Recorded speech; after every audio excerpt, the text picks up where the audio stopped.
네, 오늘 귀한 분 모셨습니다. 예, 제가 존경하는 김학균 신영증권 리서치 센터장님 오늘 모셨는데요. 예, 오늘 특별히 제가 어려운 질문만 드리겠습니다. 예, 미 대선이 이제 끝나가고 있는데 이게 사실은 뭐 소요 사태도 일어난다고 얘기했고 뭐 그건 뭐 예상이죠. 그 다음에 이제 예. 불복 선언한다고 그러는데 사실은 저도 이제 오프닝 때 얘기를 했지만 역시 주식시장은 빨리 반영하는 것 같습니다. 안 그렇습니까, 센터장님? 뭐 어쨌든 좀 뭐 기회를 찾는 투자자들의 힘이 좀 세구나 이런 생각은 드네요. 네, 지금 뭐 어쨌든 굉장히 좋은 쪽으로 지금 뭐 바이든의 당선뿐만 아니라 네, 공화당이 상원을 장악하니까 네. 규제도 좀 덜하겠구나. 네. 정부가 재정을 좀 덜 쓰게 되면 금리도 안 오르겠구나. 네네. 뭐 이런 식으로 반응이 이루어지는 것 같고요. 네네. 어쨌든 뭐 근간은 어쨌든 저금리의 힘이 강한 것 같아요. 금리가 낮다 보니까 네네. 뭐 미국 대선 이후의 결과가 뭐 저는 여전히 뭐 여러 가지로 해석이 될 수 있다고 네네. 보는데 일단 기회가 생기면 주가가 위쪽으로 훅훅 올라가는 양상인 것 같고요. 네네. 이제 뭐 그런 점에서 보면 지금 뭐 미국도 미국이지만은 이제 중앙은행들이 네. 12월에 ECB가 굉장히 대규모 이 부양책을 이제 공언을 했습니다. 아하. 뭐 이건 굉장히 이제 큰 게 나오지 않을까 네. 기대를 하게 되는데요. 근데 FOMC에서 반응은 조금 밋밋하긴 했죠. 네네. 특별한 정책은 없었고 네. 이제 경제 활동은 저조하다 뭐 이런 얘기를 했는데 이미 뭐 연준의 정책은 굉장히 부양적인데 지금 중앙은행가들이 그런 생각을 할 것 같긴 해요. 이제 돈을 많이 풀었는데 네. 이거 지금 뭐 자산 가격을 끌어올리는 데는 뭐 굉장히 중요한 역할을 했다고 보는데 실물 경제로 잘 안 가다 보니까 이제 특히 이제 유럽과 미국은 다른 거는 유럽은 지금 나라별로 편차가 굉장히 크고 네. 중앙은행 자체가 국채를 많이 매수해 주는 게 이탈리아와 같은 좀 재정적으로 부실한 나라에는 큰 힘이 되는데 네네. 지금 뭐 미국은 그런 상황은 아닌 것 같고 네네. 그래서 좀 이제 정부의 재정이나 이런 것들이 조금 움직여 줘야 되는 건데요. 그래서 뭐 이번 대선 결과로 그 상원은 공화당이 이제 또 장악을 했기 때문에 네네. 정치권에서 또 재정 정책을 어떻게 풀어나가느냐가 좀 길게 보면은 네. 좀 중요한 또 이슈가 될 듯하네요. 알겠습니다. 어저께 뭐 사실은 그 FOMC에서 이런 얘기를 하지 않았습니까? 뭐 자산 매입 속도를 뭐 줄이지는 않겠다. 그럼요. 네. 그러면서 이제 하는 얘기가 약간 이런 식이었던 것 같아요. 뭐 우리는 할 거 다 했는데 네, 이제 네. 뭐 정부가 좀 해야 되지 않겠느냐. 네. 재정 정책. 근데 사실은 이 어저께 코로나 바이러스 확진자 수가 뭐 아시겠지만 미국이 10만을 넘어갔습니다. 네, 네. 그렇다고 본다면 뭐 연준에서도 경기가 생각보다는 뭐 안 올라온다 이런 네. 얘기도 했기 때문에 그러면 지금 금리가 10년짜리 국채 금리가 0.86 정도 87까지 올라갔다가 지금 다시 0.8 밑으로 내려왔지 네, 않습니까? 그렇다고 본다면 조금 이상한 게 재정 부양책이라는 것은 뭐 서로 간의 정치적인 타협을 통해서 해야 되는데 이런 상황에서는 생각보다는 재정 부양책이 좀 강하게 나와야 되는 거 아닙니까? 아마 그 주장이 이제 민주당이 하는 거고요. 네네. 그럼 이제 지금 이제 선거라고 하는 게 굉장히 다른 정파 간에 대립하는데 네. 우리가 미국을 한번 생각해 보면 네네. 이 코로나로 이렇게 난리인데 왜 그렇게 그 타협이 안 이루어졌나? 네네네. 특히 지금 이제 선거 이전에 민주당이 야당이고 공화당이 여당이잖아요. 야당이 민주당이 돈을 2억 2천만 불, 2조 2천억 불 쓰자 그러는데 네. 공화당이 덜 쓰겠다는 거예요. 그렇죠. 예, 좀 여당이. 이상하죠. 예, 그거는 뭐 네. 자기들의 철학의 차이죠. 네네. 근데 민주당은 기본적으로 네. 시장은 완전하지 않으니까 네네. 정부가 끊임없이 개입해서 시장의 불안정성을 보완해야 된다는 입장이고 공화당은 뭐 정부가 개입해 차라리 시장에 맡겨두는 게 낫다라는 네네. 거예요. 극단적으로 보면 경기부양책 같은 거 세게 하는 것도 네네. 어떤 민간의 자생성을 해치고 네네. 경제적으로 좀 도덕적 해이를 네네. 초래할 수도 있다는 입장이거든요. 그래서 이 철학적 차이가 너무 충돌하기 때문에 잘 안 되고 있는 거거든요. 그렇기 때문에 저는 어쨌든 뭐 민주당이 행정부를 잡게 된다 그러면은 뭐 자기 철학대로 재정 정책을 세게 갈 것 같은데 공화당에서 어떻게 해줄 거냐가 굉장히 중요한 것 같아요. 코로나가 발병해서 국민들이 굉장히 어려운 상황에서도 합의가 안 이루어졌는데 이것이 저는 굉장히 심대한 철학의 차이가 반영돼 있는 것 같고 2008년 금융위기 때가 좀 오래전 일이지만요. 네네. 리만 브라더스가 9월에 파산되고 주가가 떨어졌다 올랐습니다. 네네. 올라가다가 한번 또 급락을 했던 거는 네. 당시가 이제 부시 대통령이니까 공화당이었고 네. 하원도 공화당이 다수당이었습니다. 네네. 부시 행정부에서 이 구제금융법안을 의회에 냈는데 네네. 여당인 공화당이 부결시켜 버렸어요. 네네. 왜 금융가들이 사고를 쳤는데 이걸 국민 세금으로 네. 도와줘야 되라는 거거든요. 네네. 그렇기 때문에 지금은 제 생각에는 뭐 유럽은 아직까지 ECB가 할 영역이 좀 있는 것 같고 또 연준은 말한 것처럼 지금 뭐 경제에 대해서 자신이 없는 데 중앙은행이 지금 후퇴할 수는 없는 거거든요. 그렇지만 저는 연준은 이미 할 만큼 한 것이고 네. 이제 공은 재정으로 넘어간 건데요. 네네. 그렇기 때문에 제 생각에는 앞으로 결국은 뭐 이제 공화당이 얼마나 승복하느냐 새로운 질서를 용인해 주느냐가 좀 중요할 것 같네요. 지금 그 공화당이 네. 그 상원을 차지했다라는 것은 우리가 이제 정치에 관심을 두자는 것은 아니지만 그렇죠.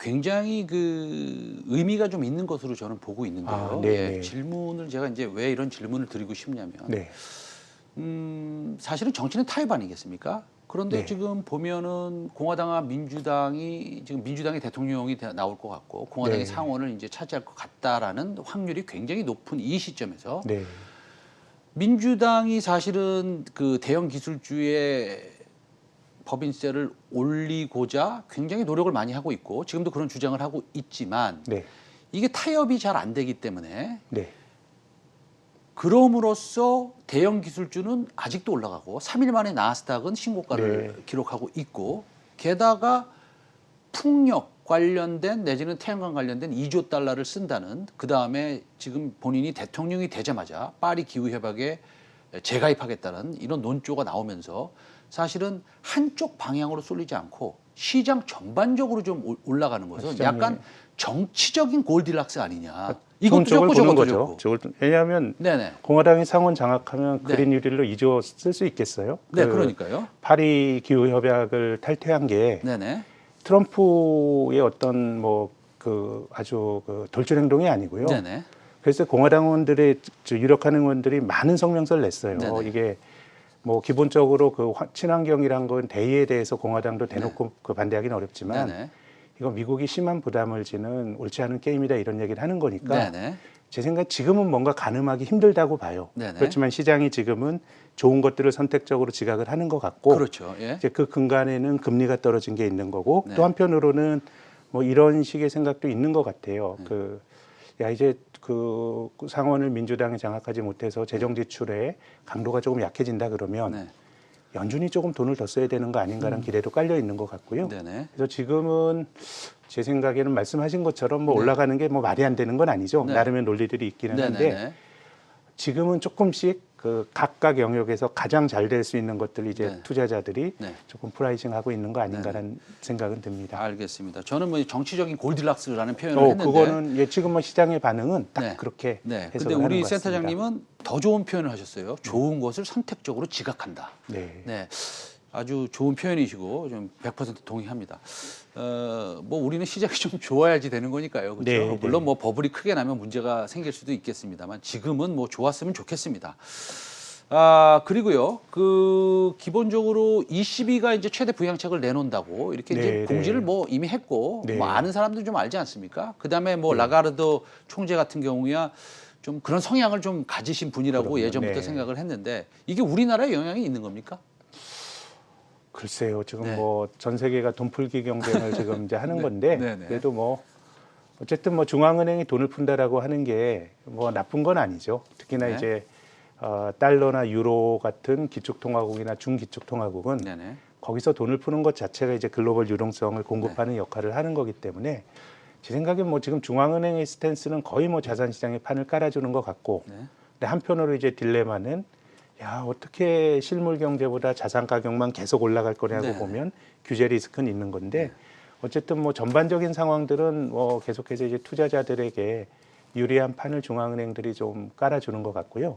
다만 어느 순간에 우리가 성장을 고민해야 됩니다. 금리가 떨어지고 그 유동성이 많이 풀리는 게 자산시장이 우호적이다라고 하는 거는 뭐 두말할 나위가 없는데요. 돈을 많이 풀고 금리가 낮다는 건 어떻게 보면 실물 경제의 탄성이 조금 떨어진다는 얘기이기도 하거든요. 장기적으로 그런 금리가 떨어지고 중앙은행이 돈을 많이 풀고 했던 케이스가 일본이고요. 프랑스입니다. 근데 뭐 일본이 사실 성장률이 별로 좋지 않잖아요. 탄성이 없었죠. 다만 다르게 생각을 하면 일본도 중앙은행이 그렇게 돈을 푸니까 니케이 지수가 그만큼 버텼다라고 평가를 할 수 있는데 단지 이제 저금리 하에서 자산 가격이 무조건 이론적으로 생각하면 금리가 마이너스라 그러면 주식의 밸류에이션은 무한대까지 가도 되는 건데요. 근데 이제 일본과 프랑스처럼 경제가 활력을 굉장히 잃고 네네. 중앙은행은 저금리를 만들었던 나라들의 성과가 네네. 그닥 좋지는 않았기 때문에 제 생각에는 앞으로 3, 4년을 놓고 본다고 생각하면은 정말 재정의 힘이 네. 미국도 뭐 지금은 시장이 좋게 네네. 보지만 어떤 정부가 개입을 해서 지금 뭐 민간이 잘 못한다라고 하는 거는 뭐 지난 10년 동안 봤더니 이 미국의 산업 생산이요 실물 경제의 활력을 보여주는 건데 글로벌 금융위기 직전을 100으로 보면 지금 96입니다. 12년 지났는데 근데 주식은 배가 됐거든요. 네. 그래서 이제 자본주의에서 너무 불균형이 커지게 되면 잘 나가는 쪽에 대한 규제가 나오고 이게 저는 황에 대한 규제고 네네. 포괄적으로 한국도 자산에 대해서 계속 증세가 되잖아요. 네네. 주식이건 부동산이건. 그래서 이제 실물이 얼마나 올라오느냐가 관건인데 뭐 그런 점에서 본다 그러면 정부가 해야 되는데 자본주의가 이렇게 성숙하면 정부가 할 게 없거든요. 뭐 정부가 쓸 수 있는 게 없는데 네. 그래도 좋은 명분은 환경인 것 같아요. 네. 그러니까 우리나라도 뭐 그린 뉴딜이나 이런 거에 대해서 많은 반론도 있지만 네. 또 비판도 있지만 아니 20년 전에 우리나라의 GDP 실물 경제 규모가요 한 650조 원 했습니다. 네네. 우리나라 경제 풀린 돈의 규모도 한 670조 원으로 비슷했는데 네. 지난 6월 말 기준으로는 우리 GDP는 1,900조 원인데 풀린 돈은 3,000조 원이거든요. 돈이 실물 경제보다 GDP보다 훨씬 많이 풀리게 된 거예요. 지금 아주 굉장히 중요한 얘기를 좀 하시는 것 같은데 좀 어려운 얘기이기도 하지만요. 네, 그러니까 경제보다 돈이 많이 풀렸다는 그렇죠. 거죠. 근데 이제 환경을 네. 얘기하셨어요. 네. 근데 이제 우리 센터장님은 그런 겁니다. 환경을 하나 예를 드신 거라고 저는 생각합니다. 예. 네, 네. 예. 그러면 환경에 투자, 뭐 미국에서 2조 달러 투자한다, 네. 우리나라에서 수십조를 투자한다라는 것이 사실은 이 지금 약간 양극단으로 가는 부의 구조나 사회적인 환경을 갖다가 좀 제대로 효율적으로 가기 위한 그다음에 네. 자산 가격이 사실 많이 올라가고 저금리 상태에서의 구조를 조금 바꾸기 위한 하나의 뭐라고 그럴까요? 수단이다라고 이렇게 제 생각하시는 겁니까? 생각엔 뭐 자산 가격 올라간다는 거에 대해서 반대할 사람은 네. 없겠죠. 근데 문제는 네. 지금 이제 실물이 못 쫓아가고 자산 가격이 가는 네, 거고 이걸 끌어올렸던 거는 네. 풀린 돈이 네. 실물로 자꾸 안 가고 자산 시장에서만 자가 증식을 하는 게 많은 나라에서 나타나는 현상이니까 저는 누가 정책을 잡더라도 이 풀린 돈을 실물 경제 대비 돈이 많이 풀렸다 그러면요. 돈의 규모를 줄일 수는 없겠죠. 지금 어떤 중앙은행도 긴축할 수 없으니까 이 돈을 실물적으로 계속 끌어가야 되거든요. 네. 근데 이거를 민간에서도 못하다 보니까 결국 정부가 하는 쪽으로 이 힘이 옮겨지고 있는데 네. 정부의 활동이라고 하는 거는 뭐 이윤을 추구하는 게 아니라 명분이 있어야 되는 네네네. 거거든요. 그러다 보니까 환경이라고 하는 거는 뭐 제 생각엔 좋은 명분이고 또 굉장히 뭐 좋은 ESG 뭐 명분이죠. 이런 네. 것들이 네네. 제 생각에 앞으로의 어떤 투자에서는 굉장히 우리가 조금 투자의 기회로 활용할 수 있는 영역들이 많이 생기지 않을까 이런 기대를 합니다. ESG 펀드 네. 유심히 좀 봐야겠습니다. 그 마지막으로 이제 네. 시간이 없지만 그래도 이 질문을 하나 드려야 될 것 같아요. 그 어쨌든 간에 신영증권의 리서치 센터장이십니까? 네. 내년 뷰가 있으실 거 아닙니까? 내년 코스피 타겟도 있으실 거고 나왔습니까? 그거? 저희는 코스피 타깃은 뭐 전망은 잘 전망은 안 하는데요. 네네. 전체적으로 저금리 하에서 네. 자산 시장 뭐 계속 투자하고 기회를 네. 봐야 된다고 보는데 네네. 내년에 좋을 것까지는 올해 주가가 급등하면 상당히 반영된 것 같고 네네. 지금의 주식 시장의 레벨이 뭐 버블은 뭐 전혀 아니지만 네네. 뭐 아주 싸지도 않은 수준까지 간 것 같고요. 네네. 그래서 내년 시장 저희들 생각은 네. 뭐 위로 10% 아래로 10% 정도의 다운사이드 리스크와 업사이드 리스크 같이 있는 아하. 그런 정도의 흐름을 생각하고 있습니다. 그러면은 우리 신영증권의 센터장님이나 아니면 신영증권의 네. 오피셜 뷰는 다른 증권사들이랑은 확연히 다릅니다. 아 다른가요? 다릅니다. 예. 아 그렇군요. 이제 잘 알겠습니다. 오늘 뭐 다음에 좀 그 내년 좀 전략에 대해서 조금 더 자세히 좀 예, 듣기로 불러주시면 하고요. 또, 오늘은 예. 김학균 신영증권 리서치 센터장님과 얘기 나눴습니다. 오늘 감사합니다. 예, 감사합니다.